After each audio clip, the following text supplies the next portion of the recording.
Good evening, ma'am. So, the topic I will be reporting for today is cognitive and interactionist theories of second language learning. So, the reporters for today is obviously just gonna be me, Rafael Buchan Jr. Now, let's move on to cognitive theory. Cognitive theories view second language learning as a mental information processing activity, meaning that language learning is viewed as a cognitive process wherein it only happens in our brain. It only occurs in our brain. They focus on how learners perceive, store, organize, and retrieve language in the mind. Perceive meaning how a person or how a student interprets a certain text, whether it be from movies, songs, books, and so many more. Store meaning how they will store that information, how they how they will store that information. Organize meaning organizing their thoughts and ideas about language, and retrieve language in the mind. Retrieve meaning how they can retrieve their stored information when when the situation calls for it, right? L2 learning. L2 meaning second language. L2 learning is seen as the development of mental representations, memory systems, and automatic processing through practice. Now, let's move on to information processing theory. L2 learning involves forming mental representations through repeated exposure, meaning learners store language patterns in their memory through repeated practice. Learners move from controlled processing to automatic processing. At first, language learning is slow and effortful, but eventually it becomes automatic. Just for example, when we are learning grammar in when we are learning grammar in class, at first it becomes so slow, so tedious, so complex, but eventually it just comes naturally to us. Frequent practice strengthens L2 knowledge retrieval. Just like I said earlier, through repeated exposure, it will strengthen your knowledge retrieval when the situation calls for it. So for example, a beginner consciously forms phrases but later uses them effortlessly. So like when you're in class, when you are writing sentences, you just consciously think like what's the form of this, what's the past tense, what's the present tense, what's the future tense of this certain word. But eventually you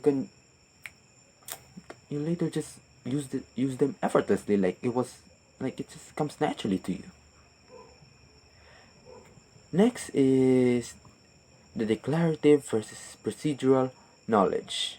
Also, by the way, the proponent of information processing theory is John R.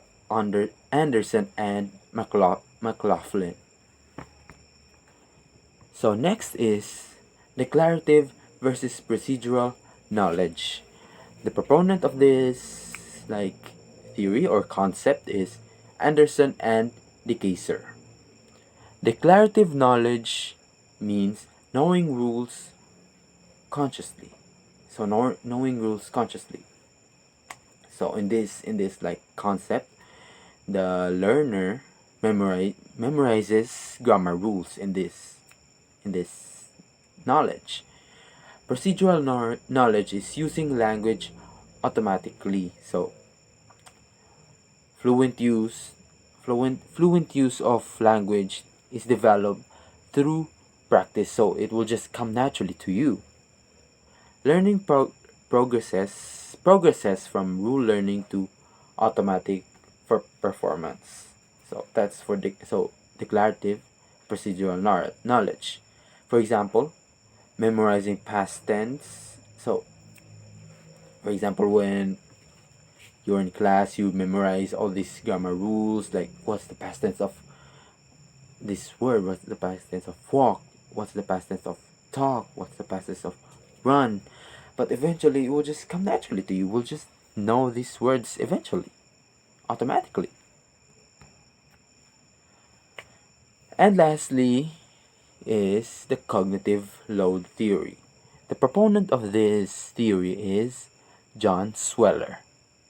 L2 learning or second language learning is limited by processing capacity. So, learning in second language learning is only really so limited by the capacity of your brain.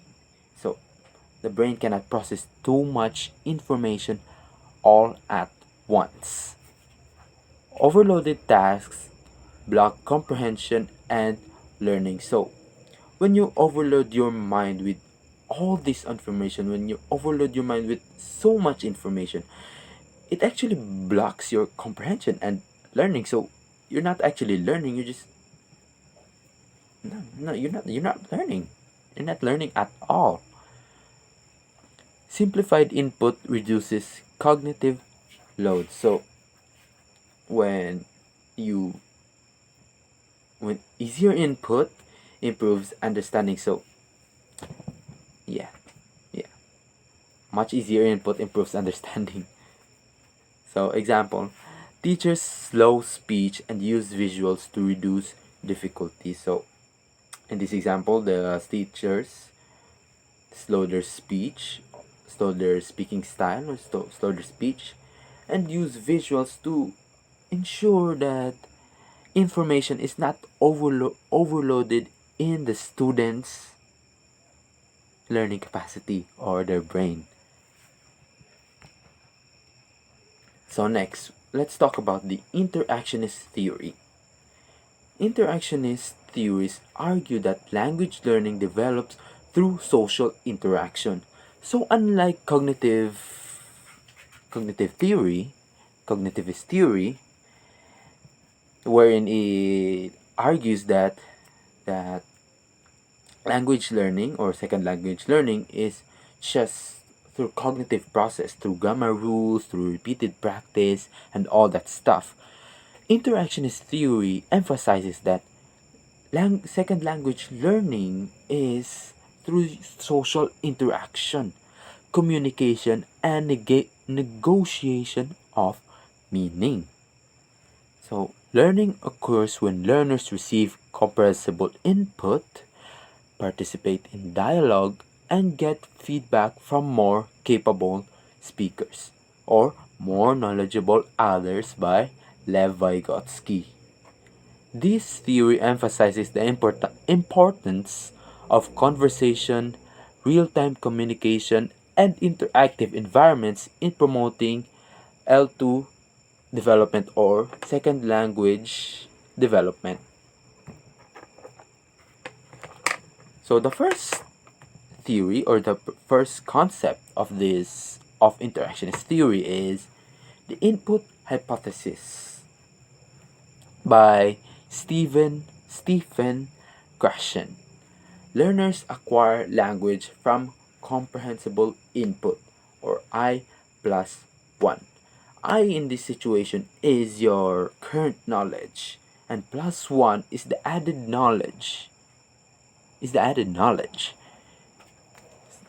Input slightly above the learner's level promotes growth. So new forms are learned when the learner can still follow the message. So let's take a look at the example here. A student understands the sentence the dog is running. So then the teacher will then say The dog is running quickly to the barn. Now, the student here understands that the words dog, running, and barn. But with the addition of quickly, with the addition of quickly in the sentence, that students will then like formulate their own understanding just based on the sentence. So just based on the sentence, the learner or the student can then like formulate what this actually means, right? So it's just the plus one knowledge, the plus one or your added knowledge. So yeah, the next the next concept or the next hypothesis in the interactionist hypothesis is interaction interaction hypothesis by Michael Long. Meaningful communication and negotiation promote learning. So this means conversations helps learners clarify.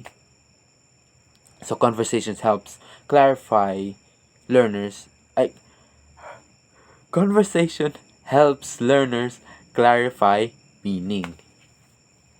Interaction helps resolve misunderstandings and notice gaps. So these breakdowns or highlights the missing knowledge that you lack, that you lack.